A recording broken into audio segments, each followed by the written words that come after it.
This is The Heat Source, the podcast where we learn everything we can about hot sauce, one bottle at a time. We are your hosts, Mike and Matt, and today we're trying Smokey J and One Drop from Sam Sauce. Let's heat up.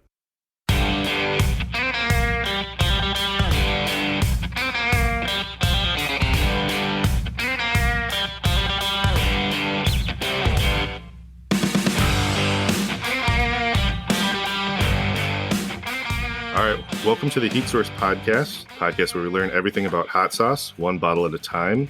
And today we are in the middle of probably the newest, kind of coolest format that we've ever done. We have a guest. First one. Someone wanted to join our podcast. That's an achievement. Yeah, milestone. So somebody that we've reviewed their sauce, we've talked about their brand, we've mentioned their Spill the Sauce podcast multiple times. We've mentioned their coffee talks on Instagram Live, and a multiple Scovie Award winner this year, Sam Hastings. What's going on, guys? I'm gonna have you do the brand name because you do it better with the gravel. So Sam Hastings from Sam's House. There we go. So we're doing this as a holiday episode. It's kind of a green and red sauces. We have our Smokey J that actually won. That was the first place in the Verde category this year on the Scovie Awards. And then my error, I was going to have us do Repality, but my error became my punishment in we're going to do the One Drop because I ordered the One Drop. I did not order Repality. So I saw Roddy and I think it was Hot Sauce Guide and a few others taste test one of the batches of this. So I'm curious how Mike's going to react because he has a better tolerance. I'm a little worried about my handling of this one, but that'll be the second one. I think it will be fine. Yeah, you were talking about that live tasting when the first batch I made it. I sent him to like Roddy, Mark from Hot Sauce Guide, like Fat Guy Certified 2, and then Hayden with Cooking Outdoors. And we were just doing this like live Instagram thing where they were like tasting it. Mm-hmm. And everyone's taking spoonfuls, burning up. And my buddy Hayden's like licking the lid. And he's like, "Oh, that's really spicy." Yeah. And everyone's like, "Take a spoonful." And he's like, That's funny. Have you seen, do you watch Hot Ones at all? Oh, of course. Yeah. I just watched the Puss in Boots little special yesterday, which is probably like the best Hot Ones episode ever. Yeah. That reminded me of the one with Weird Al. Like if you go to the comments on that one, he's taking the tiniest little bites. He's like, "Oh, wow, that's really hot." And everyone's like, "Did he even take a bite?" Like on the spectrum, I think he's the low spectrum of how much sauce they were handling, while Rachel Ray was doing spoonfuls, like no chicken to like counter it. She's just like, "Oh, I'm just going to do spoonfuls. Like, this is great. This is great." And I'm like, Dua Lipa too. She's like, "Can I have more of that?" He's like, "Hold on, that's the hottest one." And I think Dax Shepard and like Kristen Bell like kept trying to one up each other, where he was like, "Let me do another wing with the sauce." And I think there's someone else that did like all the sauces on one. So there's been some crazy, yeah. It's been too bad because the earlier seasons, they had people fail a lot because they had no idea what they were getting into. Now I think people know what to expect, so we don't get to see like the wall of shame. I think they know that like how viral it can go now, where it's getting. But that would be hilarious because it would just be like, if I didn't like hot things, but I wanted to be on the show, it is what it is. I mean, I tried, but they really try to push people to the end. Yeah, the DJ Khaled one still is in my head of like, you dropped so quickly. He's like, "I got to do stuff. Like, I didn't fail. I never lose." And I'm like, you kind of lost. Like, it wasn't. Gordon Ramsay's the best. Like he doesn't handle it well. And he just starts like tearing the like production crew apart. It's like they have nothing to do with this. Yeah, it was. You're yelling at the cameraman right now. That was probably the most hyped one. And I was a little bit bummed, but it was definitely entertaining. But I'm like, man, I forget that like entertaining. Sure. Yeah, like being a high culinary like personnel or whatever. It's like, yeah, I guess it doesn't mean that you necessarily love extreme heat. Like the first few, I think he enjoyed. I feel like, but it didn't last that long. No. All right, so I'm gonna start by cracking open the Smokey J just so we can get taste into this. I'm sure we'll have a lot of discussion. I've got a couple holiday themed questions that I lined up. I'm excited. So this is the first time you guys are trying this one? Yep. Yeah. Awesome. So yeah, this was a 2021 Hot Sauce Guide March Madness bracket winner, which was really, really neat. And then a 2022, or no, that was it. But then just like some local awards and stuff like that, which I thought was pretty neat. Yeah. But then, this year brought in the 2023 soon to be Scovie Award for the first in Verde. Yeah, which we haven't tried Roddy's Verde yet. We have his. We just did his Sweet Summer Heat. So we'll do this one, and then probably in a couple of weeks, I'm sure we'll eventually get to the Verde that he's got, because I think it was second in the Verde category. Yep. Yeah. And then keep an eye on Scott from Lucky Dog. He got third in Verde. If you wanted to bang out, all of them one day or something. And I think we have that sauce too, because I believe when you guys were talking about on your Friday like Instagram coffee talks, I like went downstairs and I'm like, I have all three. Like I have all of them. I'd be surprised if we didn't have it. Yeah, right now it's all masked because of like we have foam boards up to help with some of the sound quality, but there is an array of sauce behind that monitor. So it's pretty intense. I'm gonna open the seal here. It's pretty good. I've never done this with a good headphone, so I don't know. What to that's expect. Right. One of us feels weird right now. It's not me. This is normal. He normally has headphones in. We did it once without headphones. He's like, I can't hear anything. Yeah, my headphones. I can't hear myself. So you couldn't hear. No, like I need to hear like the intense quality. So like if I hear a slight buzzing, I'm like, move your phone, or like, hey, we have to change this. Or he might be like bouncing his knee. I'm like, move that. Now I'm just like, go with God. It was so sensitive the first time that we had the hard drive sitting on the table. He's like, what is that awful sound? I'm like, what are you talking about? He like moves the hard drive. He's like, okay, that's better. I'm like, how did you hear that? Like, is that even on? You guys are taking this very serious. I hope everybody enjoys it because this is very thorough. It was one of those things where it was his idea of like, hey, let's do a podcast. And then I was like, yeah, that sounds kind of cool. And over a weekend of me just kind of sitting and thinking and like Googling stuff, suddenly I'm like, hey, I made this Google Drive file that has an Excel file that has all these ideas, all these sauces I found, how many sauce makers, Instagram page. And he's just like, oh, because of that thing I mentioned. I'm like, yeah. He didn't like give me a choice, I was just like, oh, there's my wife got me hot sauce for Christmas, and there's not a whole lot of hot sauce, media content out there, because there's like 2 or 3 things that popped up. And then every day he'd come in with like one more thing. He's like, okay, so I may have done this. I might have done that. You created a monster. Yeah. Yeah. Like he was in the middle of planning a wedding and I was like, don't worry, I got this. Like, you come in, I'll update you a little bit. We'll be good. And like, I feel like your wife was like, wait a minute, how far has this gotten? Like, how is this? Right. By the way, I love the smokiness of that. Like, I want a candle that just smells like that. I don't know if my family would enjoy it, but I would be like, your eyes would just be like burning. Like, what is this? It's smoky jalapeno. Like, don't you I'm gonna have to look into that, doing like a candle collab, because like some dudes, it's really simple for them to get, s'mores, chocolate chip cookies, candles, like Smokey J, cherry. Oh man, that'd be killer. That would be that's next Christmas. That's your goal for next Christmas. Be like, hey, stocking stuffer, get him a hot sauce, but also get him something to really fill the room. Yeah, like everyone loves the smell of like smoked meats, especially. If there's not out there, there should be like a smoked meat candle, like a Christmas or like a brisket smelling candle. Like everyone loves that. Well, it's like you're making kind of like a lame lunch or dinner just in the microwave, but you light the candle. Everyone's like, "Oh man, you guys are smoking something good today." You're like, "Oh, mac and cheese." Hungry man. Yeah. Yeah, I was trying to think of, for my family Christmas this year, I'm doing a loaded mac, and I've just been trying to figure out like what makes a loaded mac loaded enough, because my cousin was like, just make something unhealthy. I don't care what, just make something unhealthy. So I've devolved and evolved back and forth to where I'm now making a jalapeno popper mac and cheese with a Cheez-It crust. And I'm like, the only other thing that just popped in, I'm like, can I smoke it? Like, that's the next thing. And I'm like, put bacon in. I was going to get like some Applewood smoked bacon, thick cut, put that in there. So I'm like, this is going to keep evolving, where eventually they're like, I don't know if this is mac and cheese anymore, but it's great. Do you have a smoker? I don't. It's not officially on my Christmas list, but I mention it weekly. And I've also told my dad, like, let's split one. Like, if I'm not using it, he'd use it. He's only like 15 minutes away. Like, I could see him being like, hey, drop by at 8 a.m. this morning, threw something in the smoker. Like, just don't mind that. Like, I could see that happening. So I'd like to, because we have a propane grill, and I'm like, I need that other part that gives it that like natural smokiness. What do they joke around about? Like men, like in their 30s or 40s, either get really into World War II history or smoking meat. That's like one that's like there's two paths. There's craft beer and there's smoking meats. That would be. You can smoke anything. Like all the produce, obviously, and Smokey J is smoked, which makes it different. Most people with smoked sauces utilize liquid extract, smoked salt, which is fine. I just think it's an easy way.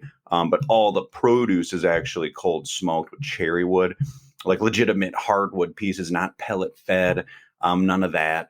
But I mean, realistically, you could smoke a whole tray of mac and cheese. I've done it. It's awesome. Or produce for a Bloody Mary. I mean, anything. I mean, spirits. I mean, do it all. That was actually one of some of the questions that I had. So cherry wood. So why cherry wood and what other woods did you try? Honestly, went straight in with the mindset of cherry. My buddy Hayden, once again, my cousin with Cooking Outdoors, he was kind of the smoke man. I worked with him in a restaurant for a bit. He was like a dishwasher. He was like my little cousin, but he really wanted to do some cooking, but he loved smoking with his dad. He'd do little local competitions with all of his little neighborhood. So he was just an energetic kid that wanted to pursue fine food, smoking flavors. So I was like, buddy, I want to do a smoked hot sauce. This was right after I did Taiga Style as the first and only one. I don't even know if the brand was really made yet. But he's like, yeah, that's easy. I used to smoke tomatoes with my parents for Bloody Marys. And he's like a little kid. But all these adults are like, oh, this is the best Bloody Mary mix ever. And he's like, okay, whatever. But I really let him kind of see what he could do. Because originally he had, I think, apple. So we did apple, and apple was great. I didn't want to do hickory or anything like that, or mesquite, especially because there's a lot of that out there. I think that's overly done. It's like astringent. But I'm like, cherry. Nobody does cherry wood, and cherry wood's more on the not higher end, but it's definitely not like cheap wood. It's just like a better quality smoking wood. Right. And mainly just because nobody's done it. And I think it lends a nice bit of sweetness. You do get a bit of that cherry, and it's not just so much. It's not apple, which a lot of people use, like apple cider vinegar, or like I said, hickory, mesquite, which is so pronounced. Like you're not getting away from that. So I feel like cherry wood was just a nice soft option. And then we went with that, and I just told him, like, it has to be cherry wood. Like this is awesome. Stop changing. Nice. Yeah, because I smoke a little bit myself. Something for me when I first started smoking is I found it really hard when I first started I was getting this nice white thick smoke, and I'm like, oh, sweet, man, this is going to be so good. Turns out that's the really nasty bitter stuff that you don't want, So I had that learning curve there. Did you have kind of a similar, or did he just kind of jump right into it? Well, with him, I guess I'm not sure exactly how he started, but I'm pretty confident that, I mean, everyone makes mistakes. Like my background being a professional chef, I always tell people the best way to get better at cooking or anything is make mistakes. Make mistakes quick. If people tiptoe through things and never make mistakes, they're always riding that line of failure or success. But I tell them, make a mistake, screw up big time, because then you immediately know not to do that. It's just like that immediate red flag. With him, even before he started smoking all my produce, because he does smoke all of my produce still for Smokey J exclusively, which I think is really neat. He's kind of like the smoke man. I think he's got it down pack. I think he made his mistakes prior, but I think anything involving smoking, he's just been knocking it out of the park lately. He did like a whole roasted pig for a catered event last year. He always does like smoked mac and cheese for parties, but I mean, I think I would make that mistake. I had a smoker years ago, and I gave it to my dad because I was never using it. And he lives right down the road, and he loves it. So I'm like, all right, well, I mean, I guess I don't need to use that. So yeah, I've never had to smoke my own batch yet. Also, I poured myself a spoonful because I want to try this. No, it was funny because I was just thinking of, I think Scott from Lucky Dog was on the Hot Sauce Guide's Talking Heat. And he was talking about how like that anniversary sauce that he had, which we have tried, but we just haven't published that episode. But he was talking about how like he kept just trial and error, like 20 some batches. And he finally was like, all right, pulling out the Szechuan peppercorn, figuring everything else out. But he was like trial and error. But it was like, okay, I'm not giving up on Szechuan, but like obviously I have to do something drastically different. So he just pulled that ingredient right out. And it's like, that was the key for him to change it up and figure it out, unlock that code of that sauce. Big time. Yeah. And then with Smokey J, another fun thing is obviously Cherrywood. I wanted that. But I had pretty good success rate nailing what I wanted to immediately. I made 4 batches. Each of them were a little different micro batches. One had toasted coriander, one had toasted cumin, one had honey, and one had I was going to do toasted mustard seeds, but I didn't do anything in it. And then after I tasted them, I was like, wow, these are really good. I just mixed them all together. I'm like, oh, well, shit, that was dumb. Perfect. So, Perfect. yeah, I just kind of figured out the recipe. And then, went with that. So, yeah, pretty awesome. Pretty happy with how it turned out. Super mild in a sense, but kind of that powerhouse sauce for the masses that I think a lot of people really want. It's not about a flavor.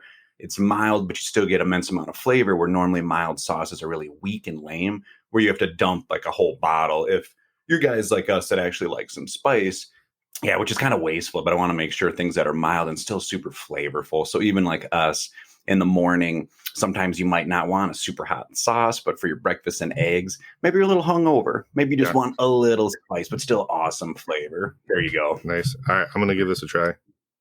Yeah, let it rip, guys. Yeah, you're going to get that cherrywood smoke right off the bat, a little locally sourced honey for some sweetness. And then I always tell people at markets, I mean, it's just toasted spices rounding things out. That's about it. I mean, it's super clean, efficient, no bells and whistles, no hidden nuanced flavors or anything. It's pretty straightforward. Yeah. Well, even it tastes this, obviously the smokiness is there, but that toasted element, I feel like I can differentiate this a little bit of the toastiness too. I like how you said clean, because that's what it is. It's it's bold, but it's it's clean. It's smooth. Clean finish. Yeah. And I try to do that with all of mine. I know you reviewed Piña de Ñata, which I want to say still has a nice clean finish, but it's a little abrasive. I mean, it's very acidic. There's a lot of sharpness there too, but I still want that rounded finish at the end where you're like, okay, nothing's lingering and it's an offensive flavor. Yeah, and Piña de Ñata, I think that was for our scoring. That was one of our kind of higher scores just because of the balance of flavors. And we were like, all right, that was an early episode. And we're like, okay, we stepped into a lot of flavor here. But I do I always try to recommend sauces to friends and family. And I have some friends that are like, hey, what would you recommend? But I'm not into spice. Typically they're the ones that say oh, I don't like hot sauce because I like to taste my food. And I'm like, that's you're thinking of novelty, or you're thinking of generic, grocery store, salt and vinegar. That's all you're going to get. Mm-hmm. Yeah. So it is nice where this is one where I'm like, hey, do this one. If you are feeling like you could go a little bit higher, there's elements, levels to go. But this one is a hook, a smoky hook. Yeah. To kind of yeah, and I'm glad you guys dig it, because I don't offer it to a lot of people or in general, but I have half gallons of Smokey J 64-ounce jugs with a pump.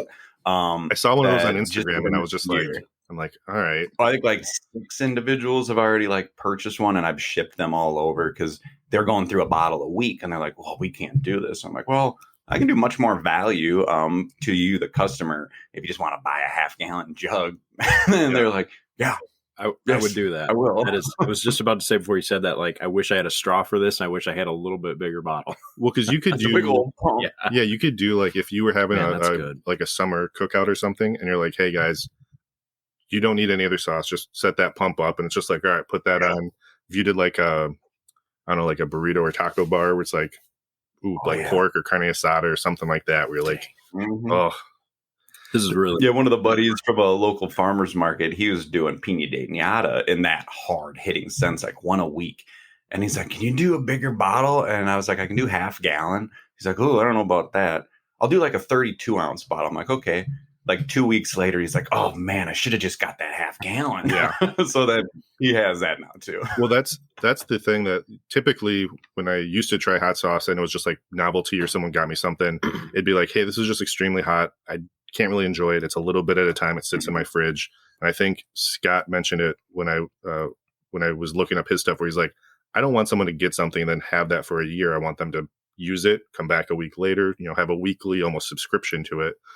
And that was the thing where now the only reason I'm not using as much is maybe I'm like, I don't want to wait to have to order this again. So I'm going to try to portion this out for my week. Or the funky garlic, that one I started using in marinades, and I'm like, I need to use it for these 2 or 3 recipes. So I had to make that little bit last, but because of that garlic, the strength of that garlic, it really, doesn't need a whole lot depending on how much meat you're kind of marinating.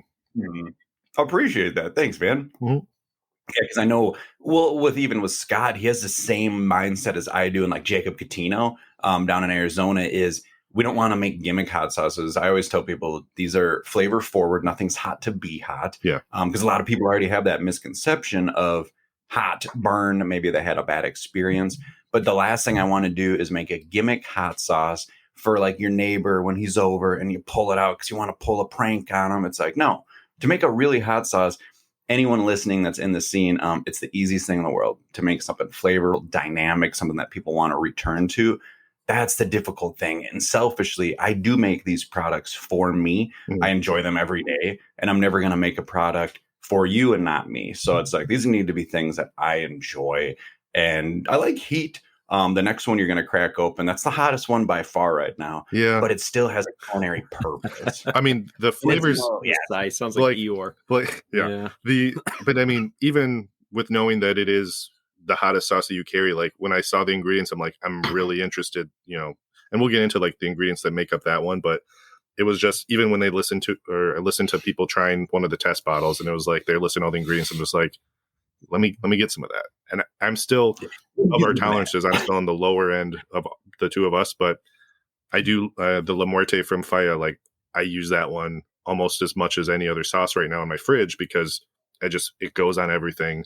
It does have a lot of heat, but it has good flavor, and it's way better than a grocery store sauce that I would get that is a similar Louisiana style kind of sauce. So yeah, you're going through yours quick. I have the 2.0, so I get to spread the love on that one. That's a heater. He did good on that one. Yeah. Well, you used to have a 2-man team eating that sauce, and I feel like Courtney slowed down since getting pregnant on using hot sauce. She has her spurts where there was one bottle I thought you said she just kind of downed. I can't remember what it was. It was one of Roddy's sauces. Oh, Salsa Roja. Oh yeah, that one's. I caught her just shooting that thing. I'm like, holy cow! Like, she just turns to me. She's like, baby likes hot. I was like, okay. She's still going through it, but right now her diet is like, things sound really good, things sound really bad, things sound really good. So it's like, one week she's hitting the hot sauce hard, the other week she's like, I just want, a jar of mayonnaise or something, just bland. Well, congrats on that again, because you got hitched up recently as well. Yeah. Yep. Same. So I got hitched up in August, late August, and I know we keep hot sauce flowing pretty good around here. Yeah. All right. So I am going to bring up my fact and let it kind of sit for a minute before you demolish me with your super hyped, Flava Flav hyped up fact. So just a preface, it might not be for the masses, but I think this is one of the coolest things out there. But yeah, I mean, it's the reason we're sitting here today. My fact is the reason we're sitting here today. Not as a podcast, but as a species. So, okay, is it dinosaur? No. Okay. No. And so just so we can get out of the way, because it should be your default question when we have guests on. Sam, do you have a favorite dinosaur? Yeah, what's your favorite dinosaur? We get asked as a kid. Three-horn. What's that? Three-horn? When I was a kid, I always call it like three-horn and long neck. Yeah. Those are always like my favorite. People be like, well, what's their names? I'm just like, three-horn. Yeah. Long neck. Littlefoot and Sarah. I don't know. Yeah. I love the meme, especially now that my son's huge into dinosaurs right now, where I'll be like, oh, Triceratops. And he'll be like, that's not Triceratops. That's a different type. And I'm like, okay. But the meme of just like, no one asked me my favorite dinosaur anymore, or no one asked me how fast I can run in my new shoes. Like, I love that one. Like, I want to, like, after Christmas, the big thing, or after birthdays, the big thing was always like, I'm going to school with my new clothes on, or my new thing I got on, where after Christmas, I want to go into our office and be like, hey, I got these shoes, watch me run, and just like sprint down the hall. You got a tracksuit and it's all like, yeah, exactly. All right. So my fact, all right. I was looking into like smoking, like the different things about, smoking foods and things like that. And I found one that I would never have thought of. Actually, not just like small individuals do it, but even like there's some commercially made smoked ice cream. Ooh. I've never I feel like ice cream is that outlier of like, hey, olive oil, throw it on ice cream. Hey, hot sauce, fruitier hot sauce. I mean, not even a fruitier hot sauce, just throw it on ice cream. But it's a smoked ice cream, but it isn't smoked. No one just throws a bowl of ice cream in the smoker. They smoke the milk and then make the sauce from there. Which I could see them also doing a little smoked salt as like a little sea salt caramel kind of thing. I'm on board with smoked ice cream, but then when you say they smoke the milk first, that one sounds a little bit odd to me. Or I would like you smoke like the cream if it's like a super low smoke. Yeah. Or I could see people like smoke the salt or an additional ingredient to still, because you don't want to cook it. But yeah, like you even said, like ice cream, it's that clean slate. Yes, it's cold, creamy, sweet. You could, but kind of do anything with it. Yeah. What would you feel better if it's like they walk the cow through the smoker and then they milk it? That'd be much better. Yeah. It's like this is grass fed, smoke inhaled. They hand them a vape pen. They're just like, hit this a little bit, and then oh man, vape finished cow. Yeah, Pete is not a sponsor for us. Yeah, not a sponsor this week, Pete. We technically will have a somewhat sponsor in a couple of weeks, because when we release our new logo in the new year, part of the thing is I'm like, it's like my uncle, where I'm like, I'll mention you like a sponsor. It's like, yeah, we can kind of have a sponsor just to like support him. So yeah, we'll talk about it later in the episode, but that is something that is coming. I don't know if you noticed, it's in this recording stuff. Oh, I see it. Yeah, I threw that in there. And I was going to start leaking it out already. Well, I messed up. It's going to be all over Reddit. So I was going to type a message to you, and then I tagged Roddy and Steve from Mammoth in a post yesterday morning, and then I sent this message out to you. But the last person I tagged was Mammoth, so he got it, and he's like, I don't think I'm doing a recording with you guys tomorrow. Also, is this a new logo? And I'm like, yes, please don't tell anyone. Like, thank God it was like him and not someone that's like, how much you want to keep this a secret. No, yeah. It's going to cost. We're pretty nice guys in the hot sauce space. Yeah. I'd have to call someone out if they're going to do something like that to you. I've yet to have any like bad interactions. Like, I've had some people that are just less involved, like responding to Instagram messages. Frank's has still not returned my message when I told them we tried their sauce for episode 1. Maybe they listened to it and realized we put them below original Louisiana sauce, but whatever. Hey, Louisiana is probably my favorite, like, tabletop set and forget. You don't have to worry about it. Like, that is much superior than like Frank's, Tabasco, anything. He loves Frank's. I still use Frank's and Tabasco regularly. Nothing wrong with it. Yeah, I do have Louisiana in mind. I like that one. Like, now I don't look at it so much as like hot sauce anymore. I look at it like ketchup, mustard, Frank's, Tabasco. Like, yeah, like and then it'll be like Smokey J. Yeah, be right. You got to get little caddies where it's like, hey, here's like you're a kid first condiment caddy, and like Frank's is in there. Like, there you go. He's like, here's graduating. Yeah, here's graduating to another level of flavor. But no, yeah, the smoked ice cream was one where I'm like, okay, like I don't know if I would do that myself, because I wouldn't. It definitely would not be the first thing I try to smoke. Is there a specific brand that you're referring to? No, but they said you can get it. Like, there's grocery stores that have it. I'm assuming it's one of those more like high-end ice cream places where it's like $10 for a bowl instead of, like the Haagen-Dazs. Yeah, I get like 6 ounces of Haagen-Dazs, and it's like, like salted caramel, like smoky elements. Yeah, that'd be I can see awesome. It worked, but I just thought I'm like, this isn't going to win, but like it's worth mentioning that it exists. No, I enjoy it. So I also went the smoky route. Cool. And what I wanted to do, what I thought was pretty neat is, I don't know if this is common or not, in my nerdy world that I live in millions of years ago, thousands of years ago, smoking started as a food preservation technique in like literally caveman times. So I thought, my wife being above average Neanderthal, I thought it would be pretty neat if I could find a connection that was smoking was traced back to Neanderthals. And then we could literally say, as Homo sapiens, as a different species, we used a food preservation technique from another species of something that's very commonplace. I thought that'd be a really neat connection to make. I actually found the opposite, where humans, Homo sapien, have a mutated gene that allows them to tolerate smoke, where Neanderthals were not able to tolerate smoke very well. And there's new studies that actually have come out that actually think the reason we separated from Neanderthal and took off and left them behind was the fact that we could tolerate smoke and they couldn't because we had that mutated gene. So like basically like to wield fire. Yeah, exactly. Where it's like if that's wild. Yeah, if they also had that mutated gene, like who knows, there could be like 2 species of humanoids right now. But totally separated us, and they think that's what allowed us to excel, is that now we can use fire as a tool, where for them it was kind of they didn't utilize it. It was just kind of there if it happened, like a wildfire or something like that. So that's awesome. It's a bold statement to re-mention that your wife is from the Neanderthal group. I remember that was quite funny. Now that she does know the podcast exists. She knows it exists. I've heard her listen to a few intros, and I'm like, either put your headphones in or shut that off. Yeah, he hasn't listened to any full episode. I've never heard one. Oh, I've listened. You got it. You got to at least repeat them once. But it's fun. But part of it is someone's like, well, don't you want him to like listen or edit some? I'm like, no. He is the drop him in. What are we doing? Let's go. Like if I'm like kind of like, all right, let's edit another one. My energy's low.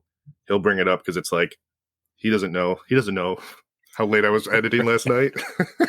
I feel terrible when you put it that way. So, well, you do get an email when the episode's processing. You're like, you could be like, oh, I feel bad when I saw one from like 2:00 last night or something like that. This is done processing. But that was just so I had nothing to do today. I didn't have to deal with it today.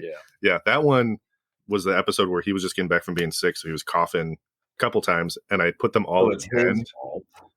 Did you line them up? Like I lined up a couple of them at the end, and each one I have one of those nicknames that I gave you for being sick. I put one between each one as a divider. That's so hilarious. Yeah. His the best nickname was Hack Efron. Jesus Christ. Yeah, that's a good one. I like that one. Yeah. No. Yeah, I like. So yours is definitely a smarter fact. Mine is just like, you like ice cream? They smoke it. Like do you have any brands? I did see. Yeah, my favorite is the follow-up question when I'm like, no, I didn't go that far. I stopped. Yeah. But there was a long list of like different things that you smoke, and some of them I hadn't like thought of, but they were like, okay, yeah, that makes sense. Or what's the most interesting smoked thing you've had? That I've had? Yeah. I don't feel like it's been that adventurous because I don't have a smoker. The thing that I was surprised by the most was smoked green beans, because I just didn't think that you just like threw a tray of vegetables with like some bacon and mushrooms on top and just smoke it, but it absorbed it really well. And that was the most kind of like, oh, smoking is more than just like meats and throwing a pan of queso in, because that's what I usually see on like TikTok or YouTube or whatever. I think for me, like Super Bowl cheese dip, you throw it all in the smoker. Yeah. I think for me, the most unique thing I've had smoked is probably, have you seen where like you get like a glass of whiskey and they'll throw the smoker hose in there, like smoked whiskey? That's probably, when you lift the glass jar before you drink it and stuff. Mm-hmm. That's probably the most unique smoked thing I've ever had, I think. Definitely the best. Yeah, I would agree with that. Yeah, and I know that's more of a trending thing. It's more common, but I did a smoked like Boston sour. It's like a whiskey sour Boston with egg whites, frothed up and everything. You just smoke the glass. But yeah, it's just fun ways to add nuances. I mean, essentially, you can smoke anything. Like I said, produce for a Bloody Mary mix. Cream for ice cream. I mean, just go hard. I just picture like a light tan brown curdling forming on the top of the. Don't think about it. Don't think about it. Just eat. Just say it's ice cream and it's delicious. Okay. The smoked tomatoes for like the Bloody Marys do sound really good, because I do like slow roasted like Roma tomatoes in the oven, like on low temperature. Just let them like really get that sweetness. But it's like they really are a vessel to take on a lot of different dynamic flavors. God, yeah. Yep. And it's like I don't use I always say it's like I don't try to use carrot or tomato in any of my hot sauces, because theoretically in my mind they're cheap fillers where a lot of people use it to pack in volume. But if you were, like smoking tomatoes or like slow cooking them, they definitely just condense. They lose a lot of that like the liquid. So they just get more concentrated flavor, which I would see an awesome culinary purpose for that. But yeah, it's just they're a vessel. They can take in flavors really well. Especially when you cook them down, they're just not that watery. A lot of love. Yeah, I'd be curious. The Galactic Hobo, their OG sauce that uses like red wine vinegar that comes through it very strongly. That doing that with like a smoked tomato, where you're going heavy Italian, like I would just, because I think Hot Sauce Guide even said like, oh yeah, I just throw that on pasta, like just that sauce and pasta. I'm like, throw some smoky tomato in there because I think there's tomato in that one already. But all right, God, let's get to the rating on this so we can get to the next one. And I have a question or two to delay the one drop, just in case anyone hasn't heard before. Our scale is out of 100. Above 75, we want it in our kitchen year round. 50 to 75 is still recommend to buy. 25 to 50 is kind of like the grocery store one. Yeah, if it's there, like grab it. You're not going to be disappointed, but not something you have to go seek out. And 25 and below is not for us, maybe for you. We haven't run into that yet, but I'm sure I know they're out there. We have just off air. Yeah, that's true. We've never recorded one. It almost derailed the show because we grabbed one. It's like, hey, let's just grab this thing that sounds crazy. And then we're like, oh yeah, it is crazy. It's not. Yeah, it's not good. Who signed off on this? But there's also a grocery store one, so we can't weight it on that. All right, so I have this, and I kept kind of going back and reviewing the different categories. I did 93 out of 100. I had 90. Yeah. It's just that guy. It's just like you said. Like I could just keep having spoonfuls of that. Like I get having it in the larger container because you could douse anything with that, and it's not going to overpower you with heat. The flavor is like, it's not. Sometimes smoky things can be like too smoky. Like I have a smoked salt that my dad gave me that said I can use a pinch of this, and after that, it's too much for any meal I do. This doesn't have that like over the top smoky or like throwing extra smoke in there. It's like a good balance.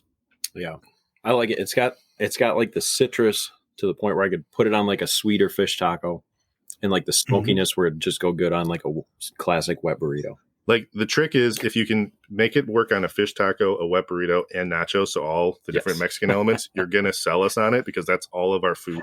That's our 3 food groups.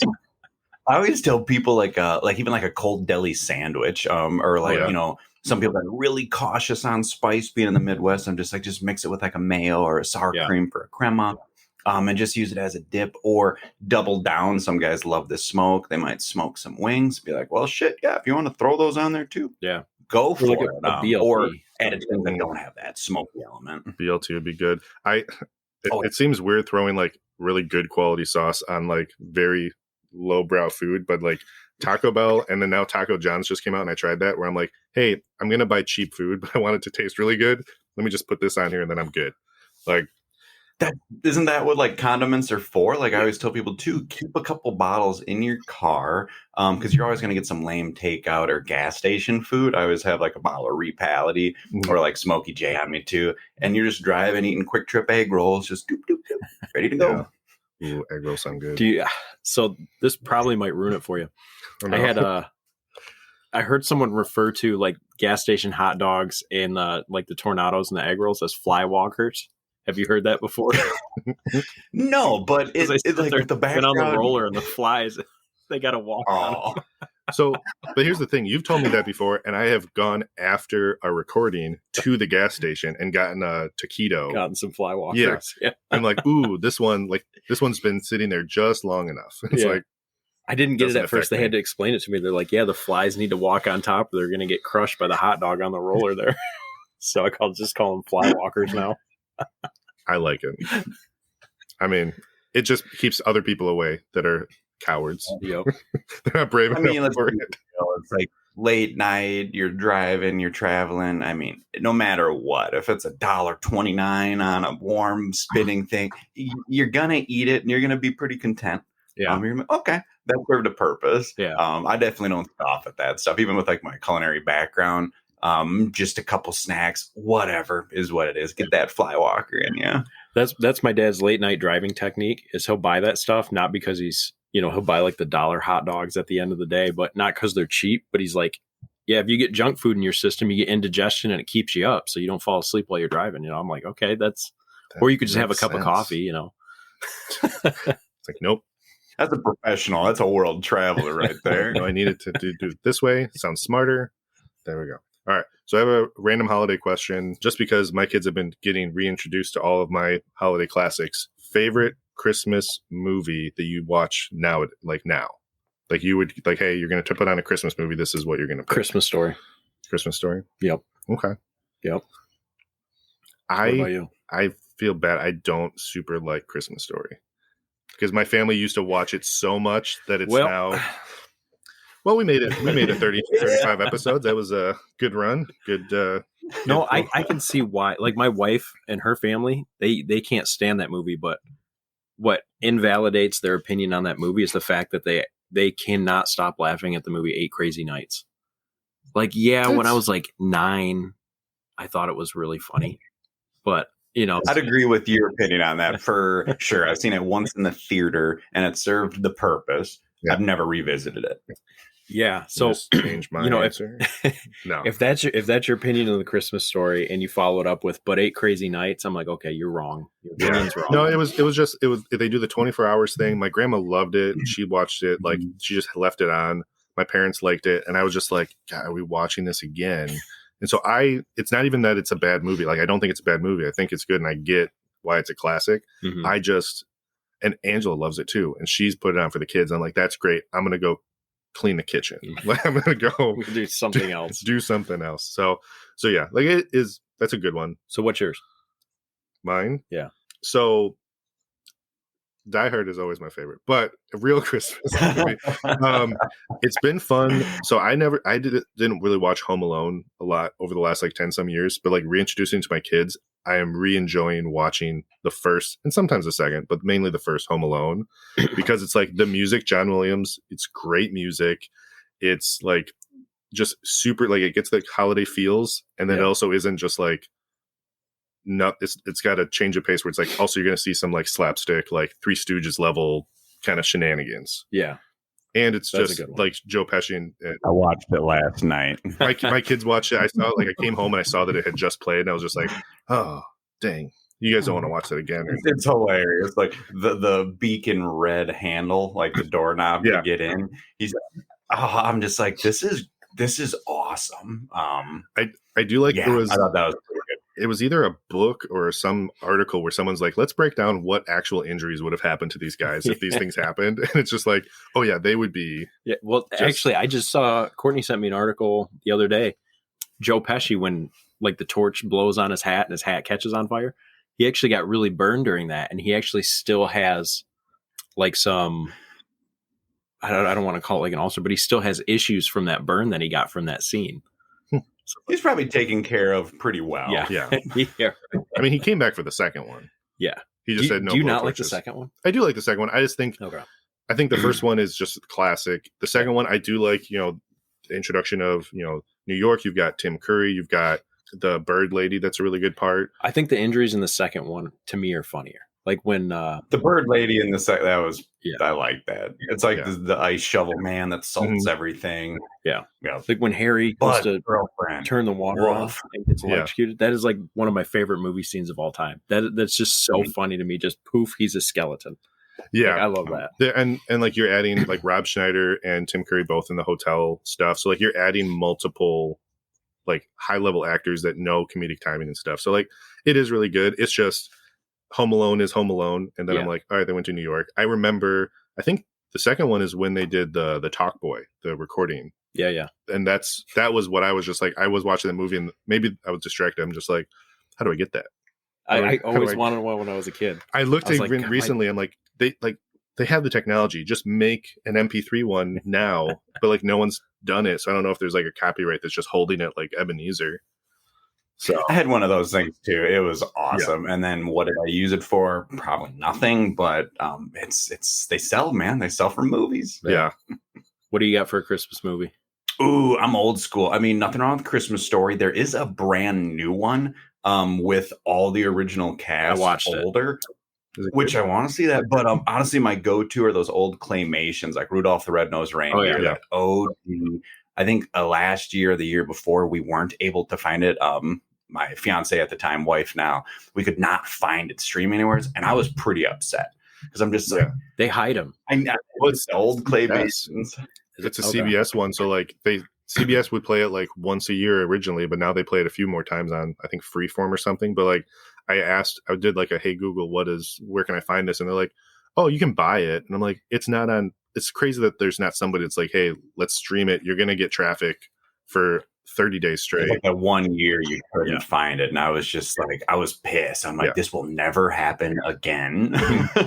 But no, I would say just the original Rudolph claymation one. That's so nostalgic for me. That is classic. And then there's like the ones that are like, I'm like, oh yeah, I did watch this other one too. And I'm like, there's elements of other ones that I remember, like the one with like the Snowmeister and the Heatmeister and stuff. The sun guy and ice guy. I'm like, these are or even like, just like old Frosty was pretty great. Yeah, the Frosty one. Well, that was we were talking about at work. We were talking about the Frosty the Snowman song, and there was a song by the Ronettes, and everyone's like, "Oh yeah, Frosty, I like that. I like that song better than this other one." And I'm like, "No. The best one is I think Gene Autry from the like TV movie, him singing it, or no, Jimmy Durante, I think is the one that sings it, and it's like that's the one that I think of. I don't think of any other Frosty the Snowman. It's from that like TV movie. So yeah, where he's actually the characters like singing it. Yeah. All right, I'm gonna open the seal on this one. All right, let's get it. It's not a hand grenade. What are you ducking for? I'm just making sure. It just pops. It didn't like. Yeah, this one I like the color. Yeah, don't be too alarmed. I mean, it's hot. It's the hottest that I have by far, but none of mine, like I mentioned before, are heat forward. They're flavor forward. Yeah. But people keep pushing because they want something hotter. Repality was the hottest, but I'm like, all right, let's turn it up. But I do feel bad because sometimes at markets people want to gift it and they don't care. They're just like, what's the hottest you got? Yeah. And I'm disappointed. I'm like, it's not like that, but okay. Like whoever you're gifting it to, they're gonna probably be surprised. Like, holy shit! Like, there's tons going on here. Mm-hmm. It's not just hot. Yeah. So as a hot sauce maker, that's a good point. Like the average Joe smell is like, oh, hot sauce. It's supposed to be just like ridiculously hot, like borderline novelty. How often do you get that where someone's like, "What's the hottest you got?" Is that one of the most common questions you get? And it's not even a question. It's just a concern. You just walk by people and you see it in their face. I turn it as comedy. Like they'll walk by and there's always Midwestern old ladies and they just walk by and it's like, would you like to try some hot sauce? And I go, oh no, it's too early for me. Or I'm Norwegian. Or, ooh, the pepper's spicy. Or I can't even have ketchup. Or, and I just want to be like, that's your misconception. This is Minnesota mild. It's like a smoked, like mild salsa for Smokey J. I'm like, just give it a try. And then they'll try it, but it's like pulling teeth. And I always tell people I'm trying to change people's like misconceptions. People think fire hot, fire burn. Yeah. So it's 90% of everyone that walks by me is cautious. Or I always say, like, a long-haired bearded guy with a bandana, I wouldn't trust me either. And they just chuckle. That's one of the most Minnesota things I've ever heard of. Oh no, I'm Norwegian. Like it's so funny. When I was in Norway, that's actually where I got engaged. Nice. Like people would find out you're from the States. They're like, have you been to Minnesota? Like Norwegians just love the idea of Minnesota. They all know about it. I'm like, I drove through it once. They're like, I would live there. Like, no, I'm from Michigan, and they're like, oh, I'm sorry. Yeah, be like, you do. What do you mean? You kind of do. But yeah, and I always tell people like, look at me, I'm white as hell. Like, I mean, I love really spicy things, but I'm just like, I'm as white as you get. Like, come on, you can't pull that. Oh, I'm Norwegian thing on me. It's like, oh my god, you guys, wait, try a little. Like, get out of your comfort zone. Well, it's funny because you're balancing kind of two sides of the scale of you're trying to introduce people that think hot sauce is extremely hot and introducing there's mild, there's flavorful that they can do. But there's also that chili head side that's like, oh, you don't make anything that's like going to burn my face off. Like, oh, you don't make hot sauce. It's like, well, yes, I do. You just have one extreme. My favorite thing right now is I'm in a Facebook hot sauce group that whenever there's a new person saying, I've only tried a few hot sauces. I want to learn about more. Like, what do you got? And I just drop a list of just like, here's all the sauces that I've tried in the last 6 months. And they're just like, oh, okay. Like, can you recommend one? And I'm like, no. Can you get this at the grocery store in town? Yeah, I should just be like, here's like a default template, a default like PDF or Word doc that like I just keep adding to. Be like, there you go. That's what it is. That smells. I get the coffee. I get the garlic. Like the coffee very strongly. I get the coffee. Ooh, I can't wait. Yeah. It's when you taste it, I'll give you like, well, I'll explain. Well, because that's another thing when I hand people a spoon or a sample of sauce, I always say if I didn't guide you through it with some of the flavors, you might get kind of confused or lost. Yeah. But yeah, once you taste that, I'll give you the rundown of what I pick up. And then normally when I say that, people's eyes kind of light up and they go like, oh, and they're just following it. Yeah. Otherwise, they'd be a little clueless because there is a lot going on. But it's I'm fun. definitely getting the coffee, and I'm getting like the classic, like the Reaper, the oily Reaper smell. What's that? I think it's got those chocolate boots. Yeah, it's the chocolate boot. Okay. The boot left. Yeah, the first one I did, it got a little crazy. It had golden Primo Tallies, chocolate bootlas, and chocolate Kraken scorpions. Mm-hmm. But then I was like, the chocolate bootla, that's, that other super hot pepper next to the Reaper, just as hot, if not hotter. Let's just try to go full on chocolate bootla. I've done chocolate Reapers, but I really like the flavor profile that brings out. Smoky forward, it's like chocolatey, but in a savory, sweet sense. It does not taste like chocolate. Even if it has like a little bit of that chocolate element with the coffee, that just works really well. I mean, and technically it is the morning, so like I didn't have coffee yet. So this will wake you up. This is my cold brew. Get your Spam Town USA right on. Let's go, guys. My favorite thing from the first episode we did on your sauce, was that I found out that at the Spam Museum, the people there are called Spambassadors. And it's the fact I drop the most when someone talks about Spam. I'm like, when my wife and I, we listened to that first episode, it was hilarious because we're just like giggling, and it's like, yeah, they give out Spamples. And one of the farmers markets, the smaller one, would be right outside the museum. Mm-hmm. And I was just like sitting there, just like, oh, you got any good Spamples today? And all the Spambassadors would get a chuckle out of it. I was surprised when I did that. I did that one reel of a sandwich where I put like a thing of fried Spam on that, and I actually put there was a black cherry balsamic hot sauce that I rolled it in, tossed it in. But I made this stacked sandwich. And I'm like, I wonder if anyone's going to give me crap for like using Spam, because people usually don't think of Spam as like something that you want to cook with. But fried Spam is really good. But they were so focused on the Kraft single that I threw on top that they were just like, how do you put a Kraft single on a sandwich with that much stuff? And I'm like, it was in my fridge. I knew it would melt immediately because it's not really cheese. But that's the thing. Like, that stuff still has a purpose, even from chefs. I mean, you're telling me if you're like super high caliber chef, you want a grilled cheese, you're not using Kraft singles every once in a while. It's like, come on, or Spam for that matter. It's a cured meat. It's a processed cheese, whatever. It's probably the thing that when I see at a restaurant, I'm like, oh, they do like a high level grilled cheese. I'm like, it's probably not going to hit the way I want it to. I'll just stick with my Kraft single, try something else, because they try to go so high brow with it. Then I'm like, this isn't really grilled cheese anymore. Okay. Made me think of something. With your culinary background, you're on the show Chopped, and there's Kraft singles. What are you doing with them? Grilled cheese. I mean, you would either go, honestly, something similar like that, or think sauce, like cheese sauce, anything like that, like a queso. Like normally, like the Mexican restaurants that have that white queso dip, people are very surprised. I've tried to make it myself, elevated and fancy. Does not work. Just use white, like pepper jack processed cheese slices and melt that down and make like a bechamel. That's cheese sauce, man. I've tried doing it with a lot better ingredients, let's say, and it just did not work. So yeah, I'd do like some revved up queso dip or something with it. Yeah, cheese slices, baby. All right, we're gonna give this a try. I top mine off. I mean, this is a good. That is a good amount. This is a good spoonful. Like, it's visibly on there. All right. Hey, good morning, guys. Let's roll. But yeah, so right off the bat, you're gonna get coffee. You're gonna get that bitterness from the coffee. And then a little light nuance of that dehydrated orange. Then like that molasses sweetness, kind of like that awesome mouthfeel from the black garlic. And then there's just a little agave nectar there to just round things off. But then you just got that chocolate bootla pepper that's going to slowly bring the heat. Well, I'd always do samples with all of mine. And people would always be like, well, repality right before it. That's hotter. And I'm just like, just wait. And then it does surpass. But yeah, big flavors going on. I get the orange you're talking about. I like the flavor. I do know. It's good flavor. I immediately wrote down 4 on heat. I didn't mention the heat from the last one. I put it as a 1 for the last bottle. I had a 2 on that, like a 2 minus. It's somewhere in there. And you go 1 to 10 with heat as well, right? Yeah.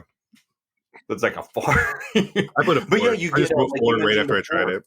because it's growing. Yeah, coffee goes great with orange. Orange goes great with chocolate. So I feel like the black garlic's getting that savory sweet element. And that's kind of what I did with that. I'm just thinking it's like, coffee, orange, chocolate. Sounds great. I mean, people get weirded out with the concept of like a coffee hot sauce. Mm-hmm. I might just give it a try, man. You're not going to think of it as like breakfast in a cup. You're just getting that bitterness. Mm-hmm. So the black garlic, I don't know kind of the difference between a regular white garlic and a black garlic. Why'd you go the black garlic route? Ooh, let it rip, man. So yeah, if you're familiar with like the caramelization, it's like, your high temp cooking things, you're grilling them with like black garlic, you're almost getting that Maillard reaction. I mean, imagine slow cooking garlic to the point of, like 100 or like let's say a rice cooker on its warm function. Imagine you're throwing a bunch of whole fresh garlic bulbs in there and letting that sit on the warm setting for like 40 days. Because you're not just high heat cooking it. You're not even low heat cooking it. It's just like slowly just changing the whole molecular structure of it, because the garlic won't be like pungent garlic. You're just like, but you're not burning it. So they're malleable. These cloves, they're mushy, they're black. You can actually just like spread them out into a paste. Very savory, sweet. I've done like chocolate pot de cremes with them for like a dessert.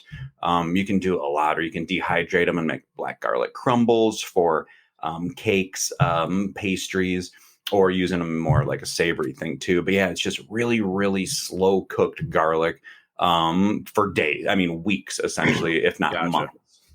That's so yeah, a very controlled environment. Yeah, but yeah, a killer ingredient. I can't believe you did a second spoonful already. Oh. Wow. There's the difference in our heat tolerances, which I think works well for us, where it's like, I'm going to at least be able to tell you a little bit more that it's too hot for a certain group of people. Oh, it's definitely hot. I agree with a 4. Yeah. That's a 4. Is it, is it, because I always try to tell people it's not blow your head off hot. I don't want it to be. There's still room to go much hotter, but I always say it's like, for me, that's my comfort zone. Like, I don't want to just rip off my palate, but if I want something super hot, I'm just like, yeah, that's good for me. I mean, yes, you can go a lot hotter too, but then is there any purpose outside of just bringing heat? Then you just chomp some peppers down. Yeah. Well, and part of this is like, we're doing a spoonful. Like, you can mix this into something where it's still going to be hot. It's not going to completely neutralize that unless you're literally pouring milk into it. But it's something where there's really good flavor in it. Like, even as my tongue is kind of salivating and I'm kind of sitting here going like, okay, let's handle this wave of heat that's growing. I'm like, ooh, I like that. Yeah, the garlic. I like the orange. I'm getting those elements. Yeah. I just have to focus on the fact that like those elements are around my tongue while my tongue is sweating. So like that Key and Peele meme. Try a second spoonful where it's all right. After that, I'm going to do my fact before it's like the initial out of here. I mean, the first bite's always the hottest. After that, it's almost like you eat more to cool it down. Well, and then you mentioned like you could use it with things and it'll like cut down the heat a bit, but not destroy it. I always suggest too, like mixing it with like a sour cream for like a chili or an enchilada topper. It's great because it's like a cooling heat. Yeah. I mean, it should be like, oh, your chili's too spicy. Add some sour cream. Yeah. But then you got some of that. You're just like, oh, shit. It's like dual purpose. Kind of fun. This would be, I mean, we go to it a lot, but a wet burrito where you have a red sauce, if you added this where it's like, hey, here's another element. I wouldn't mix it in. I'd go straight topper. I just roasted on enchiladas, chilies. Yeah. Yeah. No, that'd be good. Squash. I don't know why squash is jumping out at me. You love throwing that hot sauce and vegetables, which I love really hot. Something I don't think of. To me, vegetables like butternut, like yeah. To me, vegetables are boring. So I usually put a lot of hot sauce on vegetables. Like really hot things to me in Chipotle go really well on squash. I don't know why. But God, yeah. I dig that idea because I know I'd always tell people with Taiga style, another one of the sauces, like a sauteed green beans. Don't cook with it more or less, but you're getting the aromatics, like a quick teaspoon of like one of your favorite hot sauces, or like I said, Taiga style, and just use it to toss. You get the aromatics, and it's just serving more purpose than utilizing all those fresh ingredients where you're not going to have on hand. It's not happening. Yeah. I mean, it's really good. And I'm glad that I'm able to like taste all those elements. There's some sauces that it's so hot that I'm like, Mike, tell me what you taste, because I'm blown out of the water. Yeah, but, I feel like you have had quite a few of those during the show, like those really big heaters. I mean, La Muerte 2.0 probably was the hottest one that we've had. At least I at least reacted the most. Roddy was like, "I've never heard you guys react like that." And I'm like, "Well done." That was like stuck to you. There was that one Big Spice Bullies that had a Reaper that was that grew. They didn't initially kind of hit, but that grew pretty well. But not a whole lot. Like, we tried to balance flavor. We did a few milds. We tried not to do like back to back hot sauce. Oh, the Hellhound that we haven't aired yet, but we did try the Hellhound from Scott. That was a good one. But all right, I'm gonna say my fact because the back of my throat is like. All right, so I went cold brew because it has cold brew in it. Yep. So my fact, initially I did a quick search and it's like, oh, it says cold brew was like first documented by the Dutch in the 17th century. But I found out that before that, in the 1600s, cold brew was actually from the Japanese, that they had been cold brewing their tea when the Dutch trading ships first introduced the beverage as a way to transport. And so they were making coffee that did not require dangerous fire, quote unquote. And so now today, and this is kind of a twofer fact or a twofer related to this. Now today, Japanese or Kyoto style coffee is made by letting water slowly drop by drop, one drop, coffee grounds in glass apertures suspended as a tower. Huh. So I just found it cool that like cold brew that now is kind of I like my cold brew and, kind of a Sunday afternoon thing was like, hey, we need to drink coffee while we do this long like ship journey across the ocean. So let's just make a big batch of cold brew. Yeah. They weren't doing the Irish sweet cream from Starbucks or the pumpkin spice, but they were the caramel frappuccino. They're like, hey, I got this thing of smoked milk that I brought with us too. Throw that on top. Right. Mm-hmm. And I love things. No, it's a great thing you mentioned just with the Japanese, with like the cold brew. Now, I mean, it's pretty bougie. It used to be really trending. Now it's super common, but most cold brew you'd get at places, it's just iced coffee. But every once in a while I'll do like Japanese style cold brew more recently where you would just like hot brew coffee but directly over ice, because then you're getting the bitterness from the coffee, which I still very much enjoy when you're just cold brewing just with cold. There's like no acidity and it's just super mellow, but that serves a great purpose too. The coffee we use in One Drop is a cool collaboration with Birdie Fuel. Okay. If anybody's into disc golf, they sponsor professional disc golfers like all over the world. And they'll do proceeds with like their light roasted Sumatra that's featuring, this touring professional. So some of the proceeds will go to that individual. And then they made Pond Diver, which is a reference of people like jumping in the lakes, picking out discs that are lost from other people, is just for their cold brew only. So I get it. Grind the beans, let it soak at about a 1-to-1 ratio. Like, if you're going 32 ounces coffee, 32 ounces water, which is intense. If you're making cold brew at home for personal consumption, I go like 1-to-4 or 1-to-5 ratio, like 1 coffee to 5 water. Mm-hmm. And that's plenty good too. Yeah, that's cool. And a second thing in the podcast today that is like born out of necessity. Like smoking was so we could preserve food. Yep. Cold brew was so we don't burn the ship down. Like, it's just funny today, things that are, pleasure to us that we don't really think about. No one's, barbecue's common, cold brew's common. To them, it's like, if we don't do this, we probably won't survive. So let's figure this out. Well, I'm sure there's that's dehydrating meats. Living in the 21st century. That's fun. That's fun to me to see that stuff, but back then they're like, guys, we got to figure this one out. Well, and I'm sure there's a group that are like, oh, like cold brew, like that's such a modern thing. Like guys just do like hot coffee, like our ancestors used to do in the Wild West. And it's like, well, cold brew was actually before that. Like, yeah, cold brew was. I love it. That's awesome. But it is something where it slowly comes back. And then speaking of like the One Drop reference, do you guys pick up that at all? Because it shouldn't be one drop in the sense of you only need one drop, because I think that's like a really gimmick thing. Yeah. No, because I think with One Drop, it's a reference to coffee in a fun way, like old school Bob Marley and the Wailers. They used to reference coffee as one drop, or it would like that reggae beat. They'd always come in with that one drop, which I thought was kind of cool. So it's definitely not like oh, it must be really hot. You only need 1 drop. I'm like, it's kind of a reference to coffee in a weird, like Bob Marley kind of way. Yeah. See, but definitely how nobody my really picked simpleton brain picked up on it was, 1 drop, that's all you need. Like I did not go coffee at all. I did not know that. I would expect Angela to pick up on that quick. She's already introduced the kids to Bob Marley.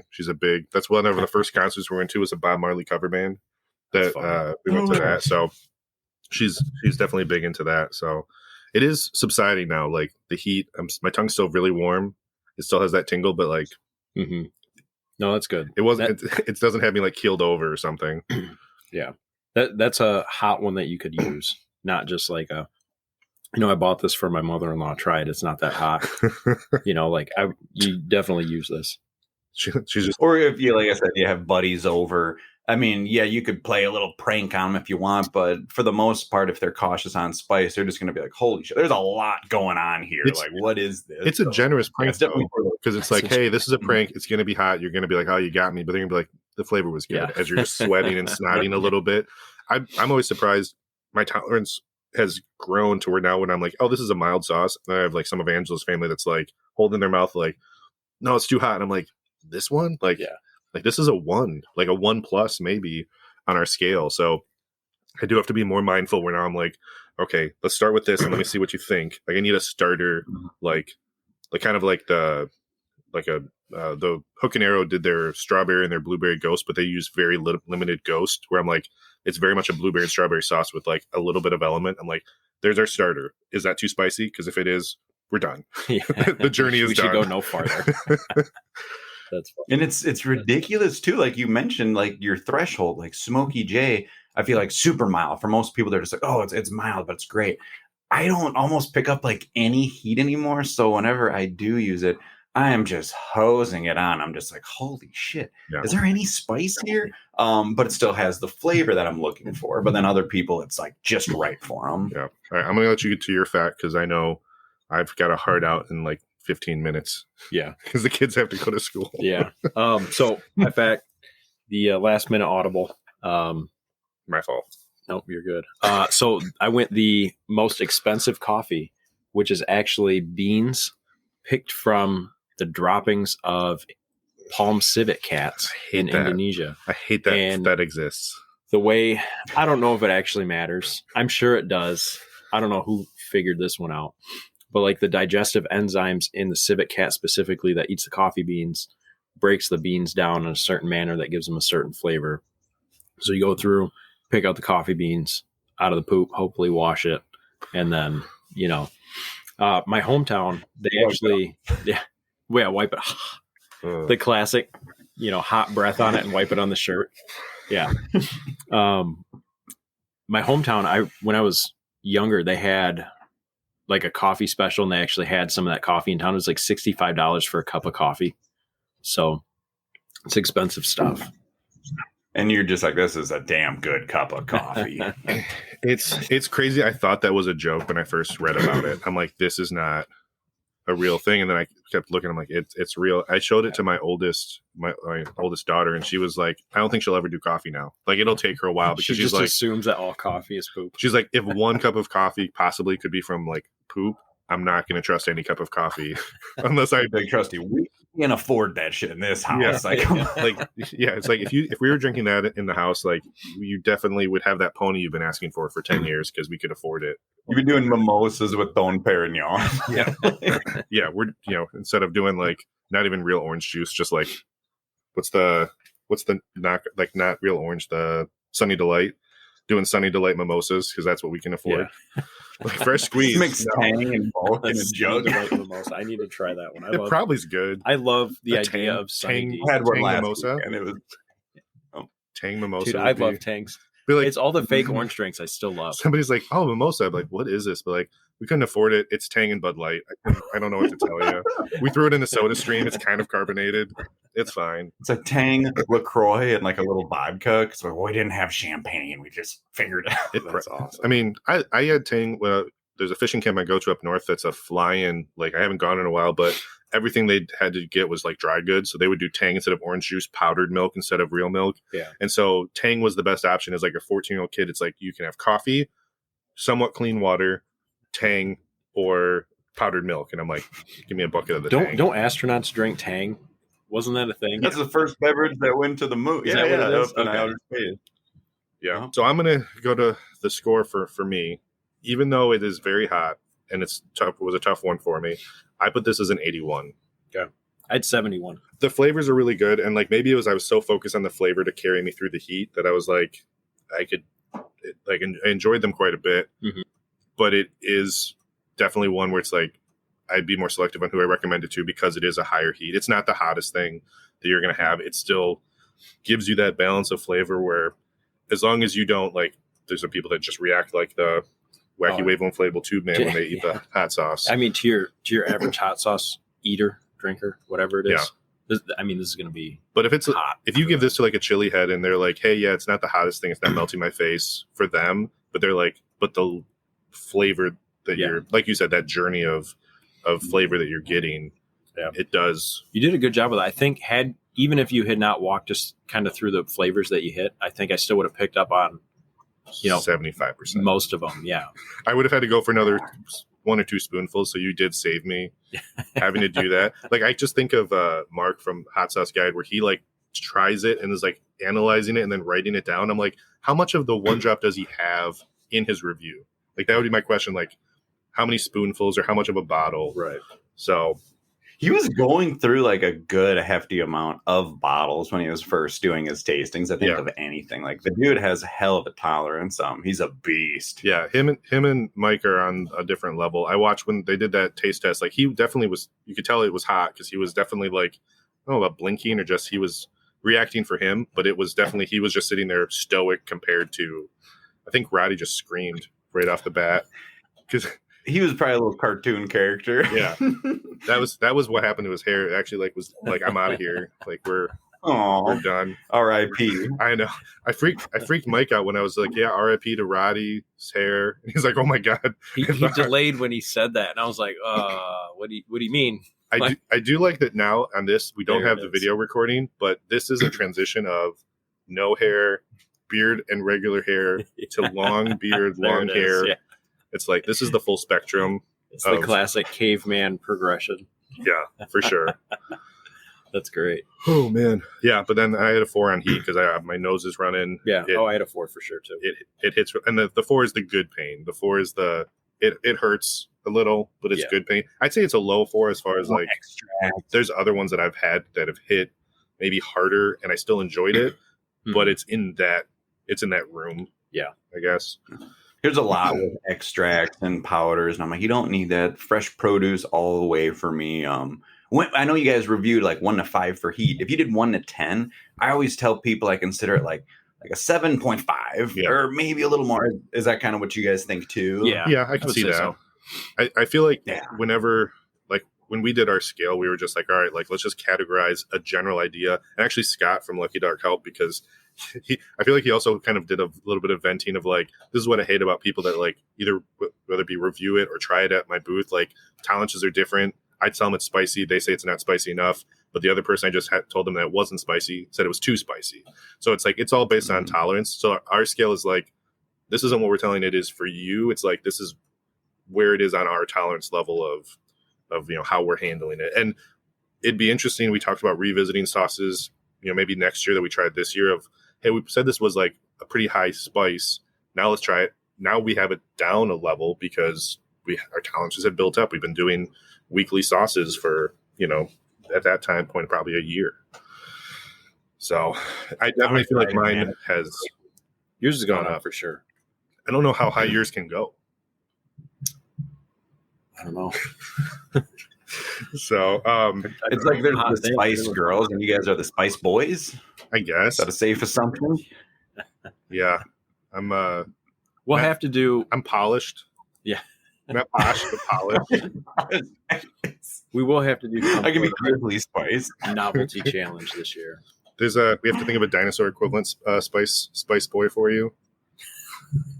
But before we end the episode here, we talked about it a little bit, and we'll post an official detail of this when this episode comes out on the 21st. So it's going to come out a week from today that we're recording. Cool. But we're going to do a giveaway because we do have a logo coming out that will be coming out at the start of next year. The new year will have a new logo, and we're going to do a giveaway for a shirt and a hat with the new logo before anyone else gets it. Mm-hmm.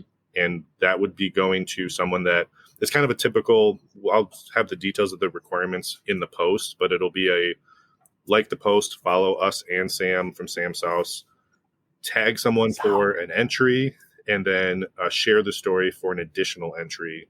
It would be from the 21st when the episode airs, when we first post about it, to that following 28th of December, that Wednesday at 5 p.m.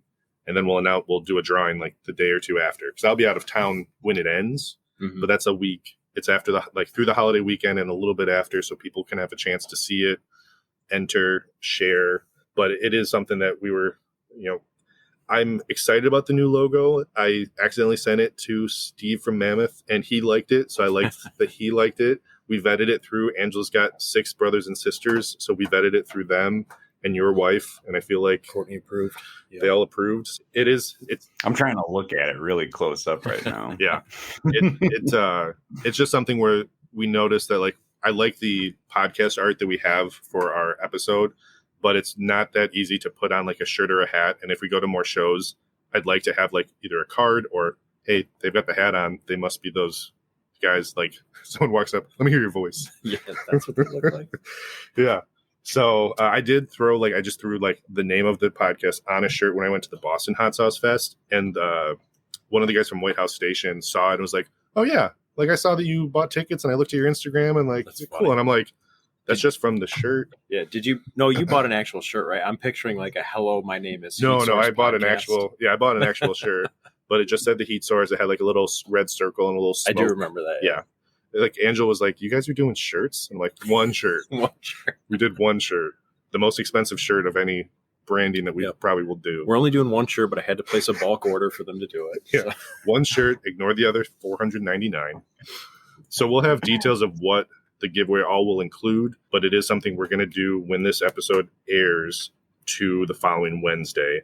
So that'll give everyone a chance to, because I know the holiday is always a tough weekend. The weekend sometimes does well, but before the holiday or after, they get a chance to see it. So that's something pretty cool. Yeah. And then honestly, I know you have a hat, shirt. You got some love going on there. I mean, hell, I'll throw in a bottle of Smokey J and a bandana if people want to get wild with it. That's cool. The Smokey J would be the top of the Christmas tree for that one.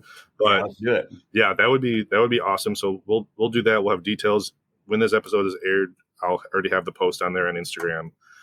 We are doing the 12 days of Christmas, where we're doing a highlighted post every day of a focused hot sauce, just ones that we've tried, just to revisit, kind of look back at previous episodes and see, now that we opened it and then used it, most of them probably are gone, that were tried in the first half of the year. We're in the middle of that through December 25th. So those will be on Instagram. Your Instagram, Sam's House. I can't do it. I never can do it when I want to. Yeah. It drops. But samsauce.com, and it's spelled Sam's House, if people don't know. Go back to and then on the website too, I actually pulled a good business move. I bought samsauce.com. It's just how you'd spell, and then it redirects you to Sam's House. Well, so you can just go samsauce.com. Well, I think the guys from Stanky Sauce have the most kind of buying everything possibly related, where they have, I got 7 Instagram pages of them following us. And I'm like, is this all you guys? If they ever got hacked where someone created a dummy account, I'd be like, I don't know which one it is. They even have one for your pet monkey. They do. The monkey, the mascot has an Instagram page. Does he really? Yes. I didn't know about that. You thought you were joking. It's real. It's smart. I mean, once they talked about it, I went and bought the Heat Source podcast website, 2 domains, where I'm like, we got to get more. Yeah. I think I texted you when I did. I'm like, I bought a domain. We had to. Yeah, that's funny. I was surprised that you'd mentioned buying Sam's Sauce.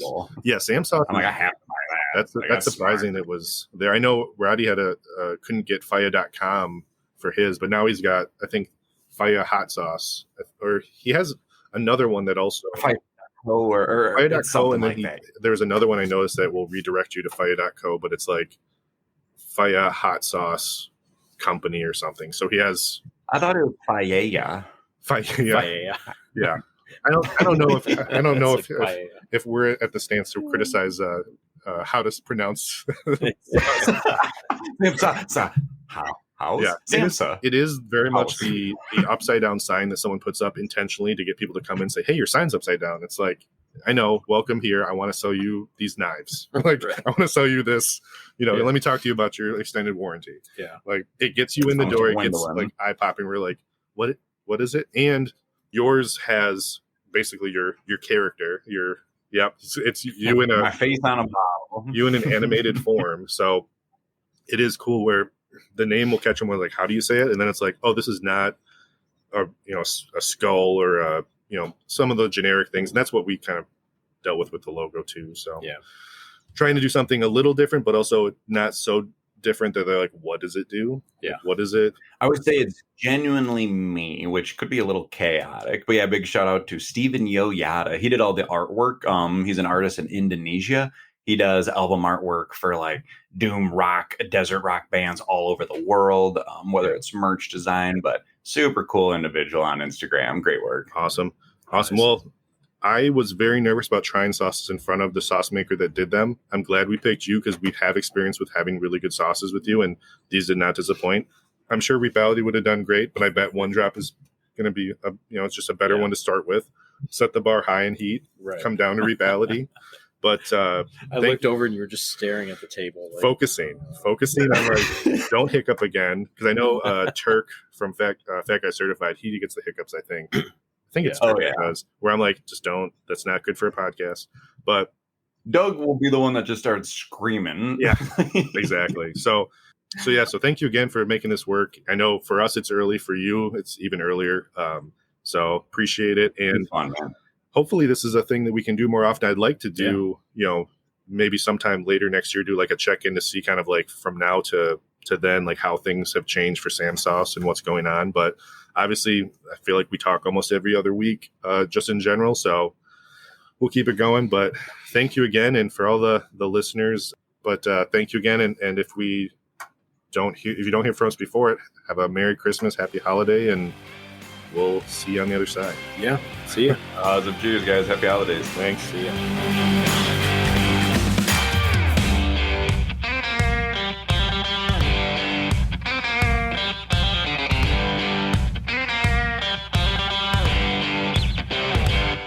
Sam's house.